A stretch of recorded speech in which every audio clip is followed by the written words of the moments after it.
Exchange rate has declined by about 25%. Foreign reserves is now at $30 billion. MPR was increased to 13%. And FAC allocation declined from about 600 billion naira to about 485 billion naira on a monthly basis.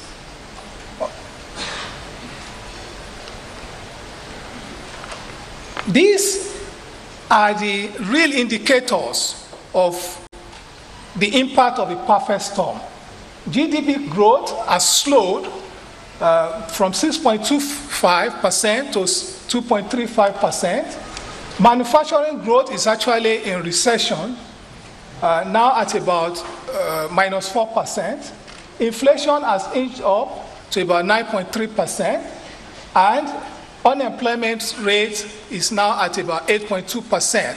But if you add underemployment, as the chairman of the board of NESG stated, you'll be heading to about 26% for unemployment rate and underemployment.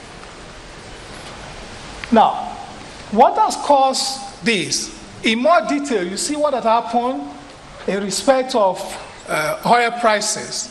You'll observe that oil price, the Brent oil price, is now below what it was around 2009. And it is also 50% below what it was in 2013. And projections indicate that by the average price for 2015 will be about $44, and the average price for 2016 between $47 to $75, 2017 $75, and 2018 $75 to $85. In essence, before we get to what we had, Economic Summit happening here in the nation's capital, Abuja, where we're listening to a background presentation by Dr. Temitope Oshikoya, who is a former chief economist at the African Development Bank and chairman NESG Faculty of Economics. Is talking about the current state of the economy. And we're still focusing on a lot of issues that will be happening here, but we're talking to one of the partners with the Nigeria Economic Summit Group at this particular event, and I'm talking about MTN, a leading telecommunications provider here in Nigeria. I've got the Chief Executive Officer of MTN Nigeria with me now, Mr. Michael Ipoki, to talk about their partnership and why they are partnering with the NESG. Good morning to you, Mr. Ipoki. Good morning. Thank you for joining me on the program. Thank you very much. So it promises to be a very fulfilling deliberations here at the NESG meeting summit. But why is MTN partnering? Well, I think first of all, we are not just partnering for the first time. This has been a history of partnership with the NESG, literally right from the inception of MTN. And the reason for that is quite obvious. Today, we're a leading mobile telecom company, an ICT provider, but more importantly, we see the roles that we play in providing the service as very critical to the economy. Today, by virtue of the kind of services we provide, we enable other sectors to work more efficiently, more productively. So we are a key stakeholder. We're interested in the future of this country.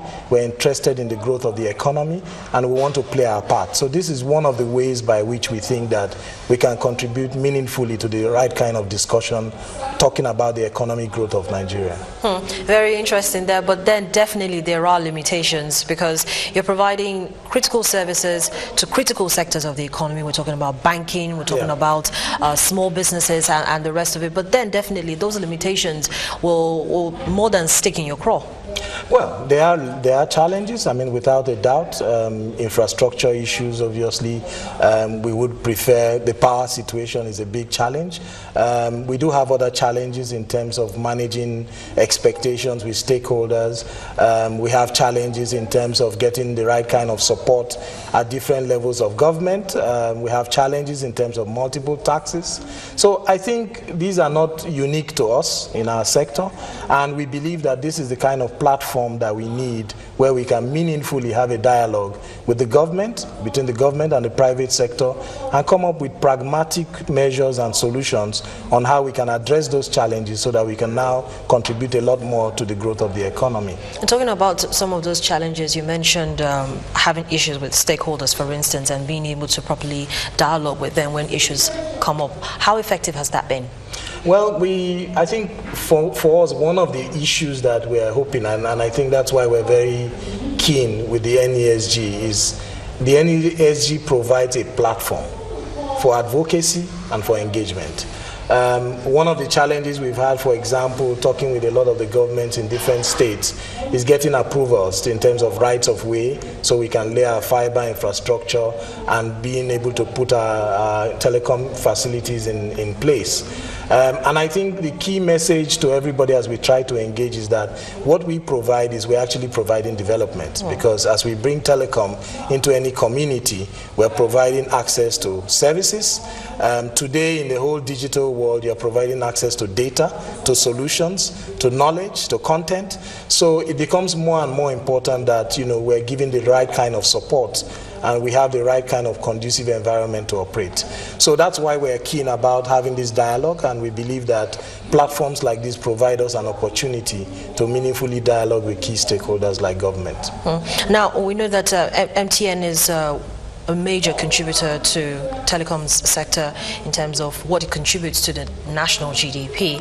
So could you talk to us a little bit more about the successes that have been recorded by MTN? You've listed out the challenges and the limitations. We would like to know the success stories. Well, I think the success stories are quite we're quite humbled as a company. Today we have over 60 million customers. So in other words, we have over a third of the population of Nigeria relying on us to make sure that we provide the right kind of services. Today we're also not just providing services to customers, fiscal individuals. We now provide to homes, to businesses, to corporates, because we have an ICT side of the business that also provides those kind of solutions to support other sectors in the economy. So we see our role not just providing the basic telecom services, but now beginning to provide solutions to enable other sectors to work efficiently and productively. We're also quite a key stakeholder in terms of taxes. We've been quite a very tax compliant organization. From inception in 2001, we've paid over ₦1 trillion in taxes. And we've contributed very meaningfully in that regard. So I think on the whole, there have been successes, but we are still challenged. We believe that our mission is really to lead the delivery of a bold new digital world. And what do I mean by that? By providing more and more connectivity. Today we have a whole new world of data and digital. So how do we ensure that we continue to wire Nigeria so we can connect more and more people to the internet, to more and more enterprises, to providing platforms to enable them to do their businesses in a lot more efficient manner. So I think more and more, that's why we believe in MTN, that we really have a big role to play in terms of supporting the economy. Yeah, in terms of supporting the economy and those big plans, your roadmap is a very encouraging one, especially for customers such as me and SMEs as well. But then how would you begin to quickly address those issues that they have right now, for instance, dropped calls or slow connectivity? Because businesses thrive on how quickly you can churn out your data or how quickly you can send your emails to your customers or your clients and the rest of it. I think the fundamental issue is an issue of investment. Our business is about providing capacity. So when you provide capacity, you expend money in terms of providing the right kind of infrastructure to enable you to acquire more and more customers. So what happens is, in particular locations where you have more customers than you plan, you have to make sure you continue to roll out to make sure you are able to soak up the pressure on the network and to provide seamless services. So our fundamental approach is to make sure we continue to invest. Since 2001 till date, we've invested over $15 billion, and we will continue to invest, because at the end of the day, if you don't invest, then you are not putting the infrastructure in place to support your growth. So that's the most important thing. Continue to invest. Like we said, we do have some challenges in terms of access to infrastructure, delays in approvals that sometimes affect our ability to provide a seamless service. But the most important thing is that we're very mindful of that. The key thing is to make sure we continue to invest. We're committed to continue to invest in Nigeria and in different parts of the country, and also to make sure that we continue to monitor the customer experience such that we're able to make sure that at any point in time we will continue to improve our services to meet the needs of our customers.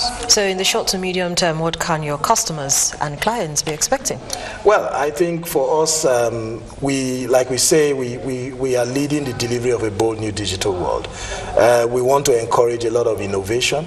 The new frontier of growth is really digital. How do we connect more people to the internet? How do we enable more businesses to be able to be more productive? How do we provide platforms to support other sectors of the economy, banking, utilities, other sectors of the economy to be able to operate efficiently? So more and more, that's really our objective. Today, if you talk about voice telephony, we're probably over 90% coverage of the population. So that's really old news. The new good news is really about how do we make sure that we continue to roll out 3G, LTE infrastructure to support more and more people coming onto the internet, because for us, providing that access actually enables people to be much more empowered. We believe that, I think if you look at statistics, that about a 1%, 10% increase in broadband penetration actually has an almost 2% impact on GDP. So that is the commitment that we are making, that we will continue to invest and we will continue to excite the market with much more innovative services and solutions. Well, thank you so much, Mr. Ikpoki, for coming on the program and telling us about your plans for telephony here in Nigeria. Thank you. Mr. Michael Ikpoki is the CEO MTN Nigeria, who MTN Nigeria incidentally is actually partnering the Nigeria Economic Summit Group at this 21st Nigeria Economic Summit that is focusing on the economy, looking at tough choices, achieving sustainability, and of course trying to also achieve inclusive growth as well. Now, apart from the Nigeria Economic Summit, we're also keeping a track of events at the National Assembly. We'll be taking a short break to join the National Assembly, where the Senate screening of the ministerial nominees will be starting shortly. Of course, 16 other names have been sent into the Senate for screening as well. And so those are the events we have on tap here in the Federal Capital Territory.